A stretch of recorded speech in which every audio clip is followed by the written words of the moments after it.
Hi guys, welcome to big topic. Morning இருந்து பார்த்துருப்பீங்க, எந்த நியூஸ் சேனல் எடுத்தாலும் அப்படியே பிரேக்கிங் நியூஸாக போயிட்டு இருக்கிறது காங்கிரஸ் திமுக கூட்டணி முறிவு. காங்கிரஸ் பார்த்தோன்னா தாவேக கூட கூட்டணி வரை போகிறதுக்காக பேச்சுவார்த்தை அப்படின்னு பயங்கரமான நியூஸ் பார்த்துருப்பீங்க. இது நம்மளுக்கு பார்க்கும்போது ஓரளவுக்கு ஹாப்பியாக இருந்துச்சுன்னு தான் சொல்லணும். அதாவது காங்கிரஸ் திமுகலேருந்து தாவேக்காக்கு வருது வராமல் போகுது, அதை நம்ம பேசலை. ஆனால் திமுகவுக்கு அந்த திக் நிமிடங்கள் அப்படின்னு சொல்லுவாங்கள்ல, அந்த ஒரு நிமிஷத்தை பார்த்தோன்னா காட்டியிருக்காங்க காங்கிரஸ் அப்படின்னு பார்க்கும்போது பயங்கரமாக இருந்துச்சு. அந்த லெவலில் தான் இன்னைக்கு நடந்த சம்பவங்கள் எல்லாமே வேற லெவலில் போயிருக்கு. அது திமுக காரங்களுக்கு மிகப்பெரிய அதிர்ச்சியாக தான் இருக்குது. இருந்தாலும் பயத்தை வெளியே காட்டிக்காம எப்படியாவது நம்ம மற்ற கட்சிகள் கூட நம்மளும் பார்த்தோன்னா இருக்கும் அப்படின்னு தெரிஞ்சு காட்டணும் அப்படின்றதுக்காகவே சில விஷயங்களை மெயின்டைன் பண்ணுறாங்க. அது என்ன அப்படிங்கறத பத்தி தான் நம்ம இந்த வீடியோல டீடைலா பார்க்க போறோம். நாட்டுல என்ன சார் நடக்குது? நாடு எங்க சார் போகுது? நாடு நாசமா போகுது. உனக்கு என்ன பிரச்சனை? அதாவது என்ன நடந்துட்டு இருக்கு அப்படின்னா, டெல்லியில தாவேக்கு கூட நம்ம கூட்டணி போயிடலாமா அப்படின்னு கூட பேச்சுவார்த்தைகள் நடந்துட்டு இருக்காம காங்கிரஸ்காரங்க அங்க பேச்சுவார்த்தை நடத்திட்டு இருக்காங்க. நம்ம திமுக விட்டு வெளியே போயிடலாம், தாவேக கூட கூட்டணி போயிடலாம் அப்படின்னு மாதிரியான சில டிஸ்கஸ் பண்ணிட்டு இருக்காங்க அப்படிங்கிற தகவல் சோசியல் மீடியாஸ்ல படு வைரல். அதுக்கப்புறமா காங்கிரஸ் கட்சியை சேர்ந்த மிக முக்கியமான ஒரு நபர் சோடங்கர் அப்படிங்கிற இவரும் பார்த்தீங்கன்னா என்ன சொல்லிட்டாரு அப்படின்னா, ஆட்சியிலும் அதிகாரத்திலையும் பங்குன்றதை யாராவது வேணான்னு சொல்லுவாங்களா? யாராவது தர தயாரா இருந்தா அது யாராவது வேணான்னு சொல்லுவாங்களா? எல்லா கட்சியிலும் பார்த்தோன்னா அதை விரும்புவாங்க தானே அப்படின்னு சொல்லிட்டு தாவேக்கா கூட நாங்கள் பேச்சுவார்த்தை நடத்திட்டு இருக்கோம் அப்படின்றதையும் சொல்லிட்டாங்க. தாவேக்கா எங்களுக்கு ரொம்பவே முக்கியத்துவம் கொடுக்குறாங்க, அந்த அளவுக்கு மரியாதை கொடுக்குறாங்க. திமுக காரங்களா பாருங்க, பூத் கமிட்டியில் கூட பூத்துக்கு ஆள் போறதுக்கு காங்கிரஸ்ல ஆள் கிடையாது. ஒரு 3000 ஓட்டு 4000 ஓட்டு தான் அவங்க வாங்குவாங்க. அந்த லெவல் இருக்கு காங்கிரஸ் அப்படின்னு எங்களை கேவலப்படுத்துறாங்க. ஆனா மற்ற பக்கம் தாவேக்காலாம் பாருங்களேன், அந்த அளவுக்கு மரியாதை கொடுக்குறாங்க, எங்களை மதிக்கிறாங்க, முக்கியத்துவமா எங்களை பாக்குறாங்க. அந்த மரியாதை எங்களுக்கு அங்க இருக்கு அப்படின்னு வேற ஒரு விஷயத்த பேசியிருக்காரு. இதுவே பார்த்தோன்னா திமுகவுக்கு ஒரு மிகப்பெரிய அழியா இருந்திருக்கும். இதுல இப்ப காங்கிரஸ்ல மிக முக்கியமா மாணிக்கம் தாகூர் ரீசெண்டா போட்டு அவரோட ஆதங்கத்தை கொட்டி இருந்தார்ல ஒரு மீட்டிங் ஒன்று வச்சு, திமுகல எங்களுக்கு ஃபர்ஸ்ட் தேவையானது மரியாதையை கொடுங்க, மரியாதையா பேசுங்க, மரியாதையா நடத்துங்க அப்படின்னு ஒரு விஷயத்த பார்த்தோன்னா, எங்க சமூக நீதி சமத்துவம் பார்க்குற கட்சியில பார்த்தோன்னா கேட்டுக்கிட்டு இருக்காங்க காங்கிரஸ் திமுக பார்த்து. இந்த திமுக தான் சமத்துவம் சமூக நீதி பேசுதுன்னு நினைப்பு. அப்படி பேசுறவங்க எதுக்கு பார்த்தோன்னா காங்கிரஸ் கேவலமா பேச போறாங்க? பூத் கமிட்டி கூட ஆள் இல்லை, 3000 4000 ஓட்டு தான் அப்படின்னு சொல்லி பார்த்தோன்னா பேசிக்கிட்டு இருக்காங்க. அதெல்லாம் குற்றச்சாட்டுகள் வச்சாங்க. காங்கிரஸ்ல ஒரு கட்சின்னு எங்ககிட்ட பார்த்தோன்னா ஆட்சி அதிகாரத்துல பங்கு கேட்கறாங்களா அப்படின்னு ரேஞ்சுக்கு கூட கேவலப்படுத்த நபர்களும் இருக்காங்க. அதனால ராகுல் காந்திலாம் பயங்கரமா டென்ஷன் ஆயிருப்பாரு. தமிழ்நாட்டுல நம்மளை பார்த்தோன்னா இந்த அளவுக்கு கேவலமா நினைச்சிட்டாங்களா அப்படின்னு. என்ன மோடி ஜெயிச்சிட்டார் அப்படின்னா எங்களை என்னவெல்லா பேசுவீங்களா? நாங்களும் ஒரு நாள் ஆட்சி அதிகாரத்துக்கு வருவோம், வந்து சீட்ல உட்காருவோம், அப்போ வரும்போது எங்ககிட்ட தான் நீங்க வந்தாகணும் அப்படின்னு தான் பார்த்தோன்னா ராகுல் காந்தி எல்லாம் மெயின்டைன் பண்ணுவார். ஏன்னா இப்போ அவர் தோத்துருக்கலாம், எப்ப வேணா ஆட்சி பிடிக்கலாம்ல. அப்படிப்பட்ட நபர்கள்ட்ட பார்த்தோன்னா காங்கிரஸ் எல்லாம் ஒரு கட்சியா, அந்த கட்சியெல்லாம் பார்த்தோன்னா இங்க என்னத்த பண்ண போகுது அப்படின்னு மாதிரி பேசினாங்க அப்படின்னா, சென்ட்ரல் இருக்கிற பிஜேபியும் பார்த்தோன்னா இவங்க ஆல்ரெடி எதுக்கிறதா நம்மளும் எதுக்கிறதா இல்லைன்னு சொல்ல அந்த கட்சி எதுதான் தீரணும். அங்க இருக்கிறது காங்கிரஸ் தான். அந்த கட்சியும் பார்த்தோன்னா இப்ப திமுக நபர்கள் எடுத்துக்கிட்டு இருக்காங்க. திமுக காரங்க பார்த்தோன்னா கேவலப்படுத்திக்கிட்டு இருக்காங்க. திடீர்னு ஒரு 2029 நம்ம ராகுல் காந்தி அவர்கள் ஜெயிச்சிட்டார் அப்படின்னா என்ன பண்ணுவாங்க? திமுக காரங்க அப்போ வச்சு செய்வாரு. இதெல்லாம் நடக்குமா இல்லையா? இதை கூட கொஞ்சம் கூட யோசிக்காம திடீர்னு பார்த்தோன்னா கெட்ட பேர் ஏற்படுத்திடுறாங்க. ஸ்டாலின் அவர்களுக்கு அங்கே பக்குன்னு இருக்கியோ, சும்மா இருங்க நீங்க வேற. அவங்க ஆல்ரெடி ஆட்சியிலும் அதிகாரத்திலே பங்கு வேற கேட்டுக்கிட்டு இருக்காங்க. விஜய் வேற இந்த பொலிட்டிக்கல் பாம்பை தூக்கி போட்டு போயிட்டாரு, அதுல இருந்தே ப்ரெஷரா இருக்கு, நீங்க வேற எச்சா கேவலப்படுத்துறீங்க அப்படின்னு. இப்ப அவங்களுடைய முழு நோக்கமே ஆட்சியிலும் அதிகாரத்திலையும் பங்குன்றது கேட்கிற இடத்துல அவங்க இருக்காங்க. சோடங்கர் அவர்கள் சொன்னது என்ன அப்படின்னா, அதுல நோ காம்ப்ரமைஸ், அந்த கோரிக்கை நாங்க வலியுறுத்திட்டே தான் இருக்கோம், ஆட்சியிலும் அதிகாரத்திலையும் பங்குன்னு எங்களுக்கு வேணும் அப்படின்றத நாங்க வலியுறுத்திட்டே தான் இருக்கோம் அப்படின்றதையும் சொல்லிட்டாரு. இதனாலதான் நீங்க இப்போ வரைக்கும் பாருங்களேன், திமுக காங்கிரஸ் கூட்டணி தொடருமா தொடராதா அப்படின்ற ஒரு முடிவை எடுக்கவே முடியல. இன்னுமே பேச்சுவார்த்தை நடத்திட்டு இருக்காங்க. அதிலும் காங்கிரஸ்க்கு திமுக கொடுக்கக்கூடிய பதில்கள் எப்படி இருக்கு அப்படின்னா நேர்முறையா தான் இருக்கு. சரியான ஒரு ரியாக்டா அவங்க பண்ண மாட்டாங்க, சரின்னு சொல்லவே மாட்டாங்க அப்படின்னு மாதிரி தான் இருக்காங்க. அதனால இன்னும் பேச்சுவார்த்தை போயிட்டு இருக்கு. இதுல என்ன கொடுமைன்னா, தாவேகா கிட்டையும் காங்கிரஸ் பேச்சுவார்த்தை நடத்திட்டு இருக்காங்க, இந்த பக்கம் திமுக கிட்டையும் பேச்சுவார்த்தை நடத்திட்டு இருக்காங்க. 2 பேர்கிட்டையும் பேச்சுவார்த்தை நடத்திட்டு இருக்காங்க. திமுக கிட்ட தான் பார்த்தோன்னா பேச்சுவார்த்தை, எங்களுக்கு அத்தனை தொகுதி வேணும், இது வேணும், ஆட்சியில் அதிகாரத்தில் பங்கு வேணும் அப்படின்னு இவங்க கேட்குறாங்க. திமுக கொடுக்க மாட்டேங்குது. ஆனால் இந்த பக்கம் தாவேக்கா நீங்கள் வாங்க பார்த்துக்கலாம் அப்படின்னு ரேஞ்சுக்கு பார்த்தோன்னா கூப்பிட்டுக்கிட்டு இருக்காங்க. அவங்க உடனே ஓகேன்னு தான் சொல்லிடுவாங்க, பார்த்துக்கலாம் வாங்க அப்படின்னு. ஏன்னா தாவேக்கா கிட்ட பெரிய அளவில் கூட்டணி கட்சிகளும் கிடையாது. ஏன்னா கூட்டணி கட்சியில் இருந்துச்சு அப்படின்னா நிறைய சீட் கொடுக்கணும், அங்கங்கே ஒவ்வொரு கட்சிக்கும் பார்த்தோன்னா இவ்வளோ சீட் அவங்க பிரித்து கொடுக்கணும். தாவேக்கா கிட்ட பெரிய அளவில் கூட்டணி கட்சிகளும் இல்லையா. இப்போ காங்கிரஸ் வந்துச்சு அப்படின்னா இவங்க 2 பேர் இருப்பாங்க. அதனால இஷ்டத்துக்கு தொகுதி கேட்கலாம் போலயே, நம்ம எல்லாம் ஆட்சியில் அதிகாரத்திலே பங்கு கண்டிப்பா விஜய் கொடுத்துருவாரு, சரியா பிரிக்கிறதுக்கு வாய்ப்பு இருக்கு அப்படின்னு ஒரு மைண்ட் செட்ல கூட இப்ப காங்கிரஸ் விஜய் அவர்கள் அணுகியிருப்பாங்க. அதுல மாற்றமே இல்லை. அதுக்குண்டான பேச்சுவார்த்தையும் போயிட்டு இருக்கு. இந்த பக்கம் திமுக கூட பேசிக்கிட்டு இருக்காங்க.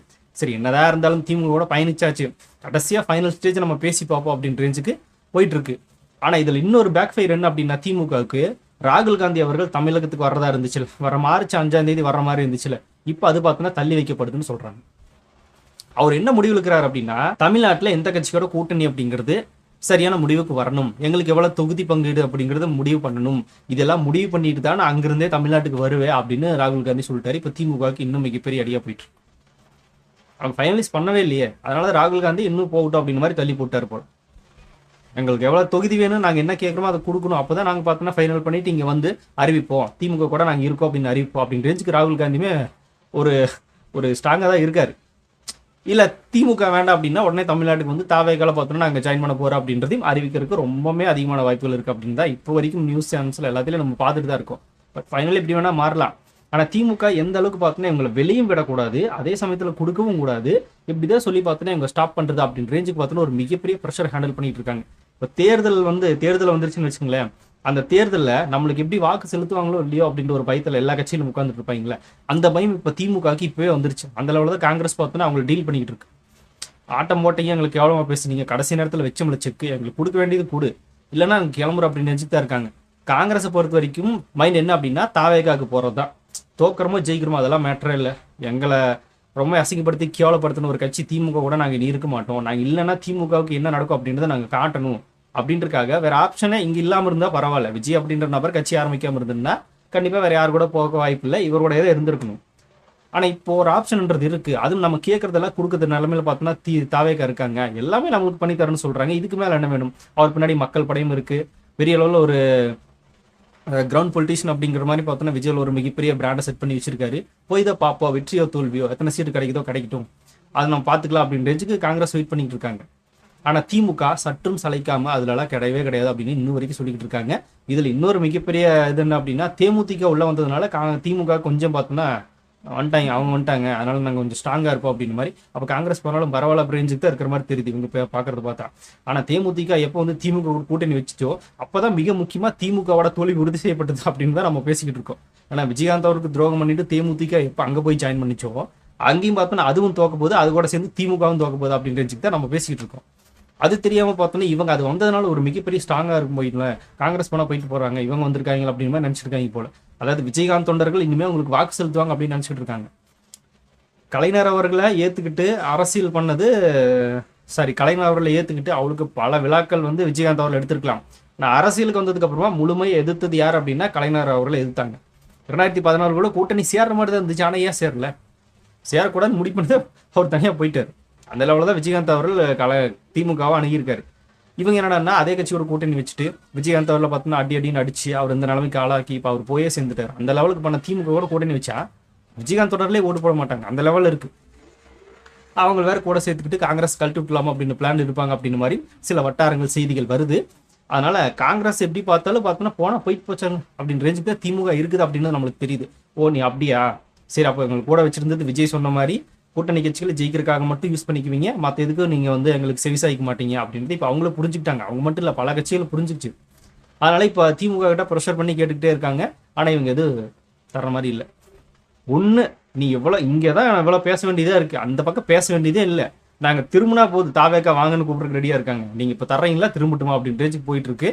அது எப்போ வேணா பார்த்தோன்னா மிகப்பெரிய அளவில் வெடிக்கலாம். அதாவது ஃபைனலாக காங்கிரஸ் தாவேக்கா கூட வருது வராமல் போகுது அது வேற விஷயம்.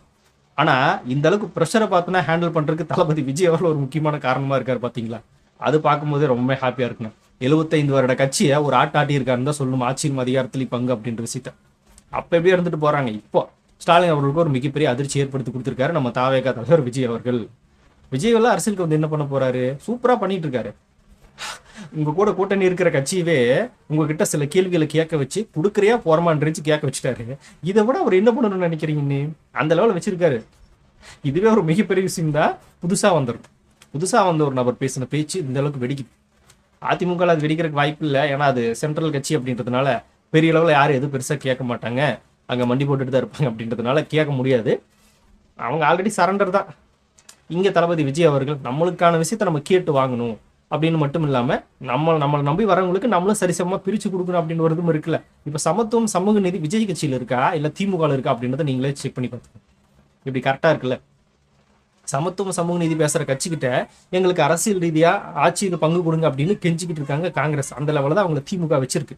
அப்புறம் திமுக எப்படி சமத்துவம் சமூக நீதி பேசுற கட்சியா இருக்கும்? இந்த பக்கம் விஜய் ஆட்சிக்கே வரலனாலும் நாங்க ரெண்டையும் பார்த்தோம்னா சரிசமமா தான் பாக்குறோம், ரெண்டுமே ஈக்குவலா பிரிச்சு போ, நம்ம ஆட்சியில் அதிகாரத்திலே பங்குன்றதை பிரிச்சு, ஆட்சியில் அதிகாரத்திலே பங்குறதை நம்ம பிரிச்சு மெயின்டைன் பண்ணுவோம், சில நல்லது பண்ணுவோம் அப்படின்னு இங்க பேசிக்கிட்டு இருக்காரு. சமமா பாக்குறேன்னு சொல்றாரு. அப்ப இவருக்கும் இவங்களுக்கு என்ன வித்தியாசம் அப்படிங்கறத நீங்களே நோட் பண்ணிக்கோங்க. இதை தவிர வேற என்ன சொல்றதுன்னு தெரியல. இன்னும் ஒரு 15 நாட்களுக்குள்ள எந்தெந்த கட்சி எந்தெந்த கூட்டணிக்குள்ள போகுது அப்படிங்கிற நியூஸ் வெளியே வந்துடும். அதுக்கப்புறம் தேர்தல் அறிவிச்சிருவாங்க. அதுக்கப்புறமா எலெக்ஷன் வேலை பார்க்கறதே ரெடியா இருக்கும். கூட்டணி தொகுதி பங்கீடுலாம் பெரிய அளவில் பண்ணிட்டு இருக்க முடியாது. இன்னும் ஒரு 15 நாளுக்குள்ள தெரிஞ்சிருங்க. கூடிய விரைவில் என்னன்றது தெரிஞ்சிடும். பொறுத்திருந்து பார்ப்போம். இப்போ வரைக்கும் பிரேக்கிங் நியூஸ், தாவேக கூட காங்கிரஸ் போக போகுது அப்படின்றதா எல்லா முக்கிய நபர்களும் அதை தான் பேசிக்கிட்டு இருக்காங்க. ராகுல் காந்தி அவர்களே பார்த்தோம்னா அதுக்கு தயாராக தான் இருக்காரு அப்படின்னு நியூஸ் வரைக்கும் வெளியே வந்தாச்சு. பார்ப்போம் என்ன நடக்குது அப்படின்னு. ஸோ இதை பற்றி உங்களோட கருத்துக்களை மறக்காம கமெண்ட்ல ஷேர் பண்ணிட்டு போங்க. அப்படி பிக் டாபிக் சேனல் யாராவது சப்ஸ்கிரைப் பண்ண மறக்காம சப்ஸ்கிரைப் பண்ணிக்கோங்க. நிறைய big topics, political news, trending news, cinema updates அப்படி நிறைய நம்ம சேனல் தொடர்ந்து வரப்போகுது.